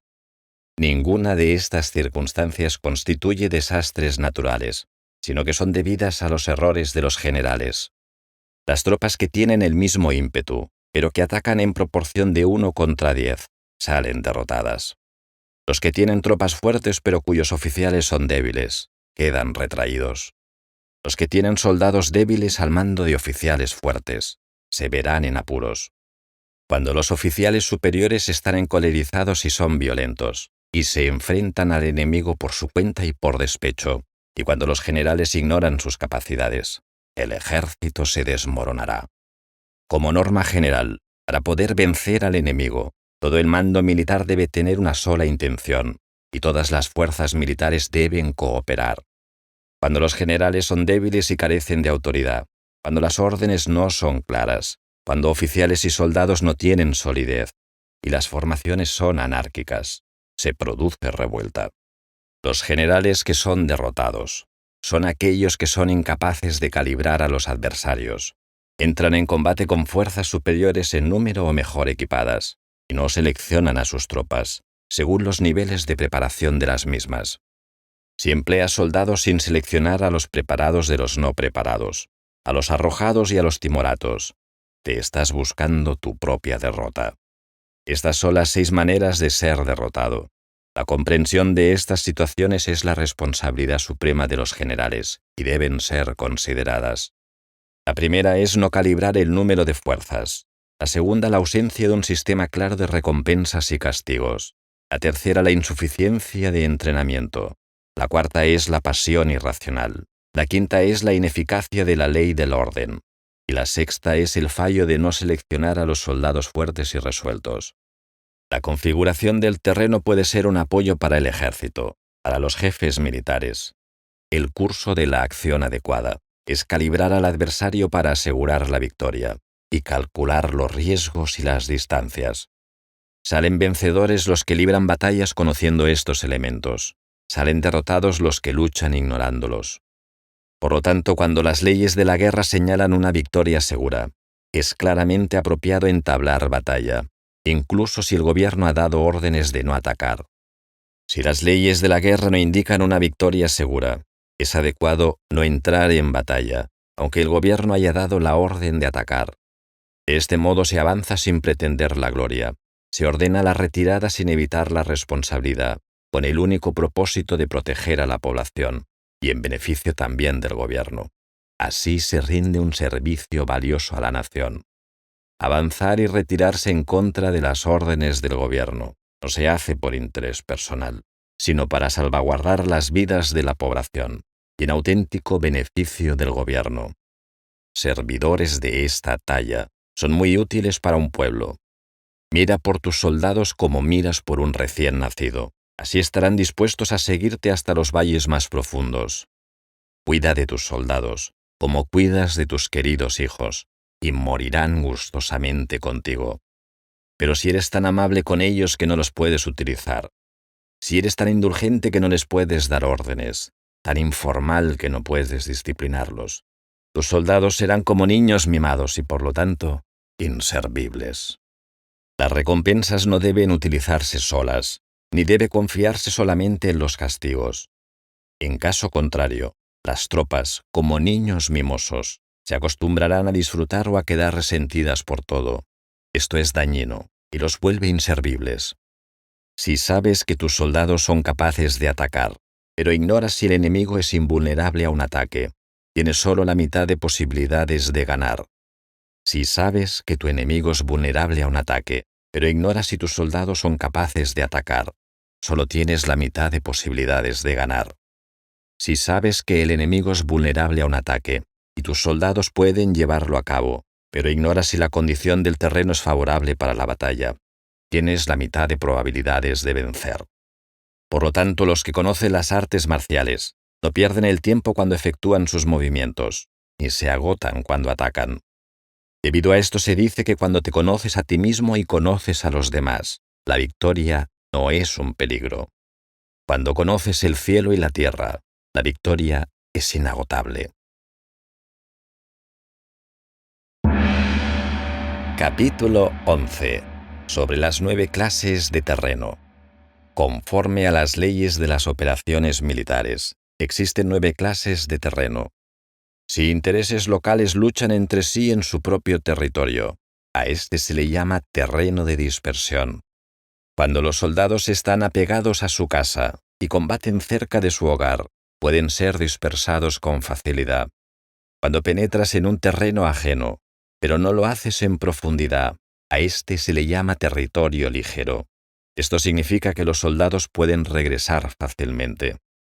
El territorio que puede resultarte ventajoso si lo tomas, y ventajoso al enemigo si es él quien lo conquista, se llama terreno clave. Un terreno de lucha inevitable es cualquier enclave defensivo o paso estratégico. Un territorio igualmente accesible para ti y para los demás se llama terreno de comunicación.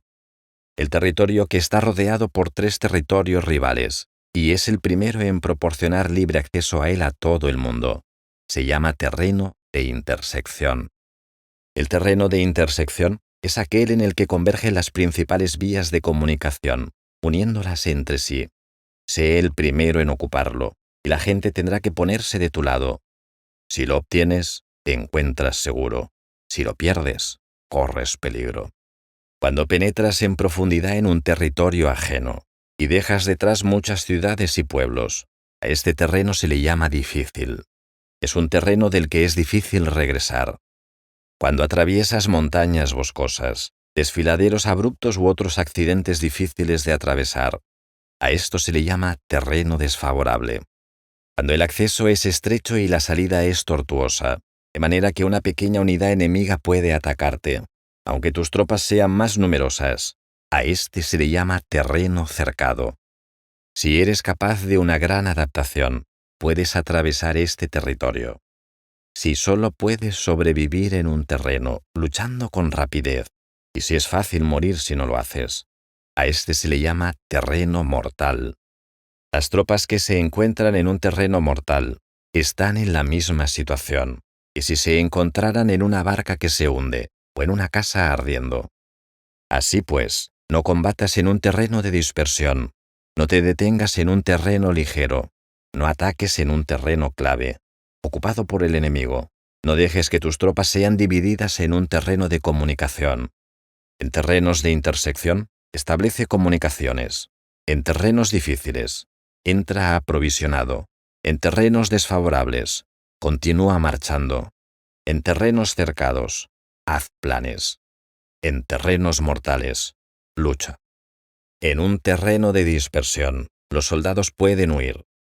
Un terreno ligero es cuando los soldados han penetrado en territorio enemigo, pero todavía no tienen las espaldas cubiertas. Es por eso que sus mentes no están realmente concentradas y no están listos para la batalla. No es ventajoso atacar al enemigo en un terreno clave. Lo que es ventajoso es llegar primero a él. No debe permitirse que quede aislado el terreno de comunicación para poder servirse de las rutas de suministros. En terrenos de intersección, estarás a salvo si estableces alianzas. Si las pierdes, te encontrarás en peligro. En terrenos difíciles, entrar aprovisionado significa reunir todo lo necesario para estar allí mucho tiempo. En terrenos desfavorables, ya que no puedes atrincherarte en ello, debes apresurarte a salir. En terrenos cercados, introduce tácticas sorpresivas. Si las tropas caen en un terreno mortal, todo el mundo luchará de manera espontánea.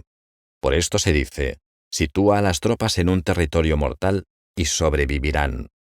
Los que eran antes considerados como expertos en el arte de la guerra eran capaces de hacer que el enemigo perdiera contacto entre su vanguardia y su retaguardia, la confianza entre las grandes y las pequeñas unidades, el interés recíproco por el bienestar de los diferentes rangos, el apoyo mutuo entre gobernantes y gobernados, el alistamiento de soldados y la coherencia de sus ejércitos. Estos expertos entraban en acción cuando les era ventajoso y se retenían en caso contrario. Introducían cambios para confundir al enemigo, atacándolos aquí y allá, aterrorizándolos y sembrando en ellos la confusión, de tal manera que no les daban tiempo para hacer planes. Se podría preguntar, ¿cómo enfrentarse a fuerzas enemigas numerosas y bien organizadas que se dirigen hacia ti? La respuesta es quitarles en primer lugar algo que aprecian, y después te escucharán. La rapidez de acción es el factor esencial de la condición de la fuerza militar, aprovechándose de los errores de los adversarios, desplazándose por caminos que no esperan y atacando cuando no están en guardia. Esto significa que para aprovecharse de la falta de preparación, de visión y de cautela de los adversarios, es necesario actuar con rapidez, y que si dudas, esos errores no te servirán de nada. En una invasión, por regla general, cuando más se adentran los invasores en el territorio ajeno, más fuertes se hacen, hasta el punto de que el gobierno nativo no puede ya expulsarlos. Escoge campos fértiles, y las tropas tendrán suficiente para comer. Cuida de su salud y evita el cansancio. Consolida su energía, aumenta su fuerza. Que los movimientos de tus tropas y la preparación de tus planes sean insondables. Consolida la energía más entusiasta de tus tropas. Ahorra las fuerzas sobrantes. Mantén en secreto tus formaciones y tus planes, permaneciendo insondable para los enemigos, y espera a que se produzca un punto vulnerable para avanzar. Sitúa a tus tropas en un punto que no tenga salida, de manera que tengan que morir antes de poder escapar. Porque ante la posibilidad de la muerte, que no estarán dispuestos a hacer, los guerreros dan entonces lo mejor de sus fuerzas. Cuando se hallan ante un grave peligro, pierden el miedo. Cuando no hay ningún sitio a donde ir, permanecen firmes. Cuando están totalmente implicados en un terreno, se aferran a él. Si no tienen otra opción, lucharán hasta el final. Por esta razón los soldados están vigilantes sin tener que ser estimulados. Se alistan sin tener que ser llamados a filas. Son amistosos sin necesidad de promesas. Se puede confiar en ellos sin necesidad de órdenes. Esto significa que cuando los combatientes se encuentran en peligro de muerte, sea cual sea su rango, todos tienen el mismo objetivo.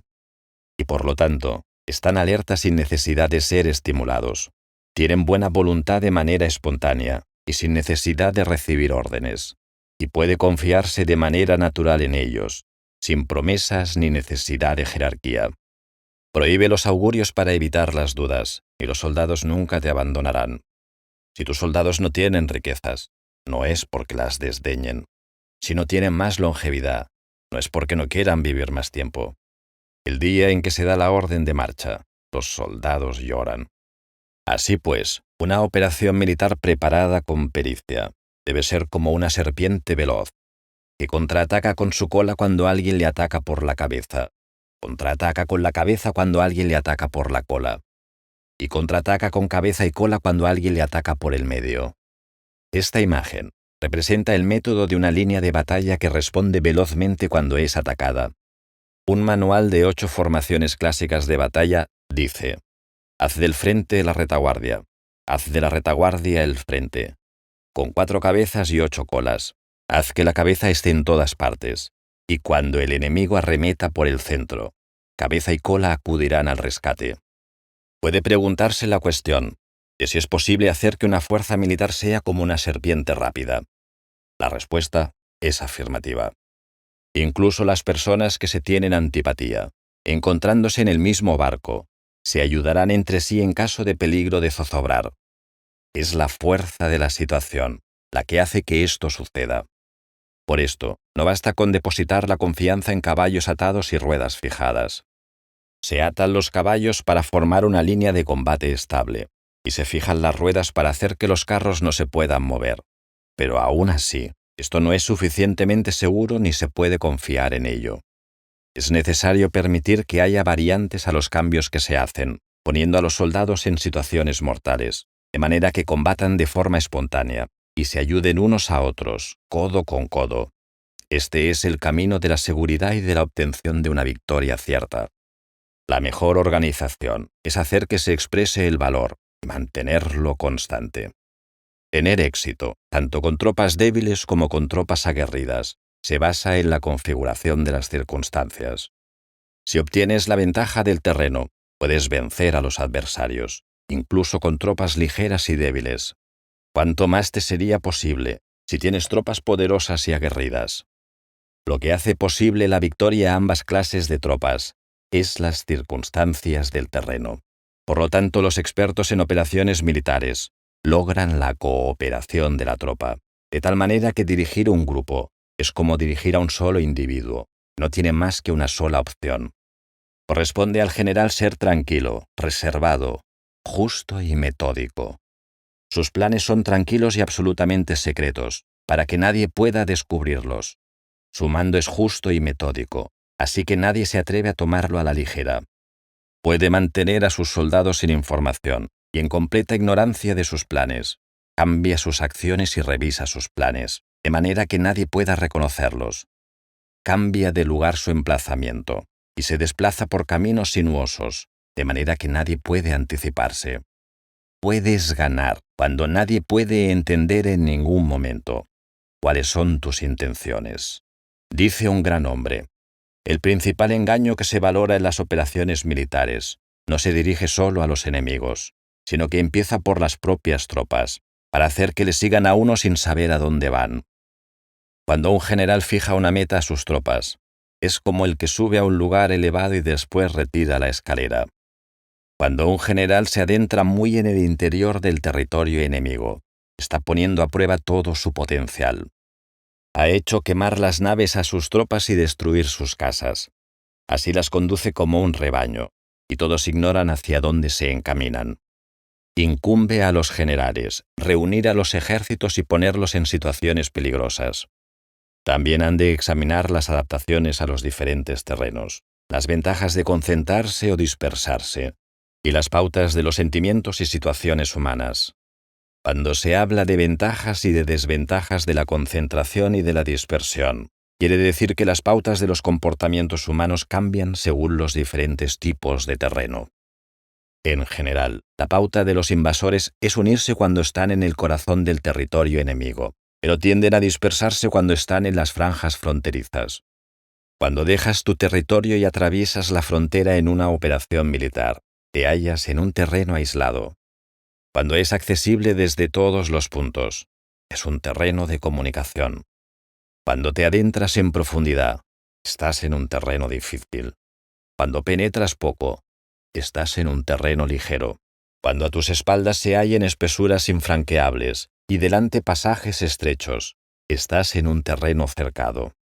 Cuando no haya ningún sitio a donde ir, se trata de un terreno mortal. Así pues, en un terreno de dispersión, yo unificaría las mentes de los soldados. En un terreno ligero, las mantendría en contacto. En un terreno clave, les haría apresurarse para tomarlo. En un terreno de intersección, prestaría atención a la defensa.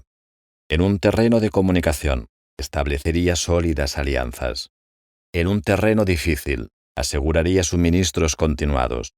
En un terreno desfavorable, urgiría a mis tropas a salir rápidamente de él. En un terreno cercado, cerraría las entradas. En un terreno mortal, indicaría a mis tropas que no existe ninguna posibilidad de sobrevivir. Por esto la psicología de los soldados consiste en resistir cuando se ven rodeados, luchar cuando no se puede evitar y obedecer en casos extremos. Hasta que los soldados no se ven rodeados, no tienen la determinación de resistir al enemigo hasta alcanzar la victoria. Cuando están desesperados, presentan una defensa unificada. Por ello, los que ignoran los planes enemigos no pueden preparar alianzas. Los que ignoran las circunstancias del terreno no pueden hacer maniobrar a sus fuerzas. Los que no utilizan guías locales no pueden aprovecharse del terreno.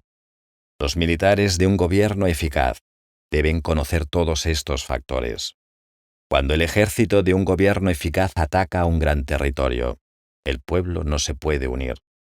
Cuando su poder sobrepasa a los adversarios, es imposible hacer alianzas. Si puedes averiguar los planes de tus adversarios, aprovéchate del terreno. Haz maniobrar al enemigo de manera que se encuentre indefenso. En este caso, ni siquiera un gran territorio puede reunir suficientes tropas para detenerte. Por lo tanto, si no luchas por obtener alianzas, ni aumentas el poder de ningún país, pero extiendes tu influencia personal amenazando a los adversarios, todo ello hace que el país y las ciudades enemigas sean vulnerables.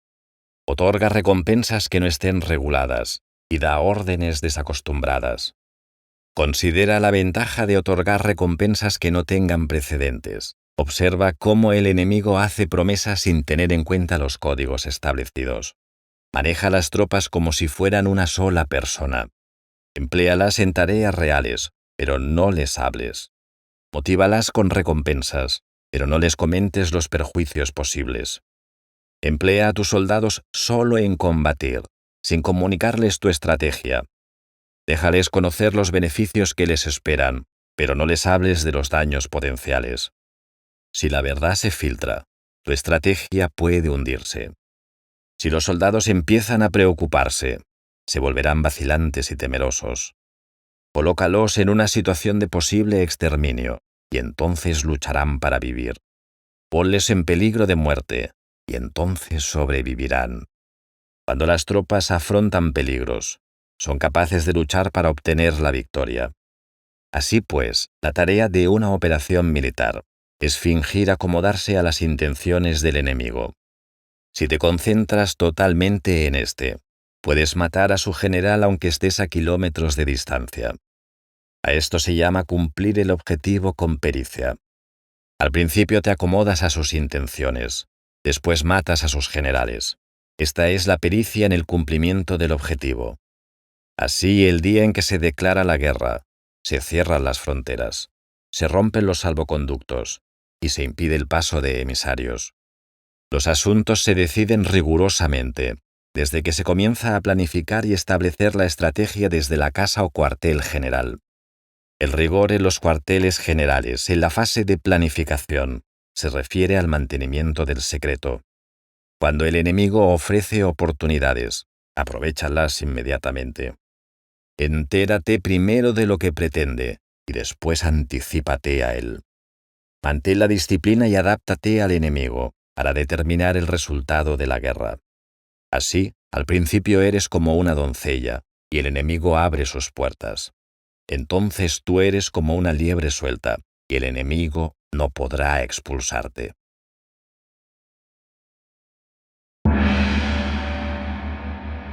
Capítulo 12. Sobre el arte de atacar por el fuego. Existen 5 clases de ataques mediante el fuego: quemar a las personas, quemar los suministros, quemar el equipo, quemar los almacenes y quemar las armas. El uso del fuego tiene que tener una base y exige ciertos medios. Existen momentos adecuados para encender fuegos, concretamente cuando el tiempo es seco y ventoso.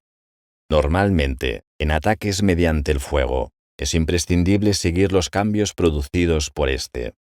Cuando el fuego está dentro del campamento enemigo, prepárate rápidamente desde fuera.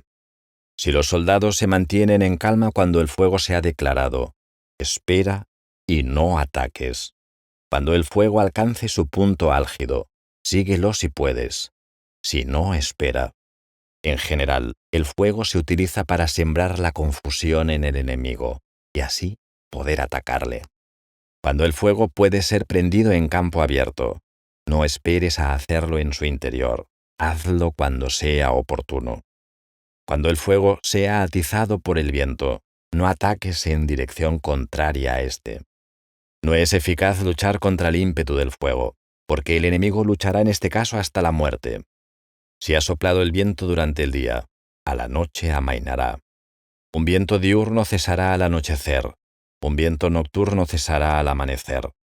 Los ejércitos han de saber que existen variantes de las 5 clases de ataques mediante el fuego, y adaptarse a estas de manera racional. No basta saber cómo atacar a los demás con el fuego, es necesario saber cómo impedir que los demás te ataquen a ti.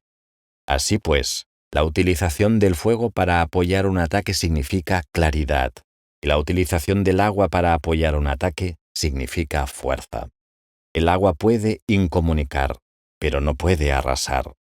El agua puede utilizarse para dividir a un ejército enemigo, de manera que su fuerza se desuna y la tuya se fortalezca.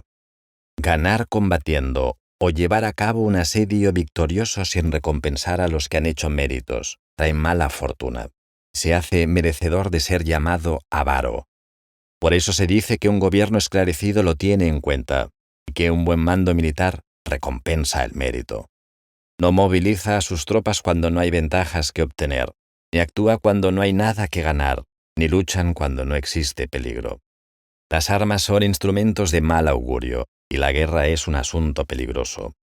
Es indispensable impedir una derrota desastrosa, y por lo tanto no vale la pena movilizar un ejército por razones insignificantes. Las armas solo deben utilizarse cuando no existe otro remedio. Un gobierno no debe movilizar un ejército por ira, y los jefes militares no deben provocar la guerra por cólera. Actúa cuando sea beneficioso. En caso contrario, desiste. La ira puede convertirse en alegría, y la cólera puede convertirse en placer, pero un pueblo destruido no puede hacerse renacer, y la muerte no puede convertirse en vida. En consecuencia, un gobierno esclarecido presta atención a todo esto, y un buen mando militar lo tiene en cuenta. Esta es la manera de mantener a la nación a salvo y de conservar intacto a su ejército. Una operación militar significa un gran esfuerzo para el pueblo, y la guerra puede durar muchos años para obtener una victoria de un día. Así pues, fallar en conocer la situación de los adversarios, por economizar en aprobar gastos para investigar y estudiar a la oposición, es extremadamente inhumano y no es típico de un buen jefe militar, de un consejero de gobierno y de un gobernante victorioso. Por lo tanto, lo que posibilita a un gobierno inteligente y a un mando militar sabio vencer a los demás y lograr triunfos extraordinarios con esa información esencial. La información previa no puede obtenerse de fantasmas ni espíritus, ni se puede tener por analogía, ni descubrir mediante cálculos. Debe obtenerse de personas que conozcan la situación del adversario. Existen 5 clases de espías: el espía nativo, el espía interno, el doble agente, el espía liquidable y el espía flotante. Cuando están activos todos ellos, nadie conoce sus rutas. A esto se le llama genio organizativo. Se aplica al gobernante. Los espías nativos se contratan entre los habitantes de una localidad. Los espías internos se contratan entre los funcionarios enemigos. Los agentes dobles se contratan entre los espías enemigos. Los espías liquidables transmiten falsos datos a los espías enemigos. Los espías flotantes vuelven para traer sus informes. Entre los funcionarios del régimen enemigo se hallan aquellos con los que se pueden establecer contacto y a los que se puede sobornar para averiguar la situación de su país y descubrir cualquier plan que se trame contra ti. También pueden ser utilizados para crear desavenencias y desarmonía. En consecuencia, nadie en las Fuerzas Armadas es tratado con tanta familiaridad como los espías, ni a nadie se le otorgan recompensas tan grandes como a ellos, ni hay asunto más secreto que el espionaje. Si no se trata bien a los espías, pueden convertirse en renegados y trabajar para el enemigo. No se pueden utilizar a los espías sin sagacidad y conocimiento. No puede uno servirse de espías sin humanidad y justicia. No se puede obtener la verdad de los espías sin sutileza. Ciertamente, es un asunto muy delicado. Los espías son útiles en todas partes. Cada asunto requiere un conocimiento previo. Si algún asunto de espionaje es divulgado antes de que el espía haya informado, éste y el que lo haya divulgado deben eliminarse. Siempre que quieras atacar a un ejército, asediar una ciudad o atacar a una persona, has de conocer previamente la identidad de los generales que la defienden, de sus aliados, sus visitantes, sus centinelas y de sus criados. Así pues, Haz que tus espías averigüen todo sobre ellos. Siempre que vayas a atacar y a combatir, debes conocer primero los talentos de los servidores del enemigo, y así puedes enfrentarte a ellos según sus capacidades. Debes buscar a agentes enemigos que hayan venido a espiarte, sobornarlos e inducirlos a pasarse a tu lado, para poder utilizarlos como agentes dobles. Con la información obtenida de esta manera, puedes encontrar espías nativos y espías internos para contratarlos. Con la información obtenida de estos, puedes fabricar información falsa sirviéndote de espías liquidables. Con la información así obtenida, puedes hacer que los espías flotantes actúen según los planes previstos. Es esencial para un gobernante conocer las 5 clases de espionaje, y este conocimiento depende de los agentes dobles. Así pues, estos deben ser bien tratados. Así, solo un gobernante brillante o un general sabio, que pueda utilizar a los más inteligentes para el espionaje, puede estar seguro de la victoria. Espionaje es esencial para las operaciones militares. Los ejércitos dependen de él para llevar a cabo sus acciones. No será ventajoso para el ejército actuar sin conocer la situación del enemigo. Y conocer la situación del enemigo no es posible sin el espionaje.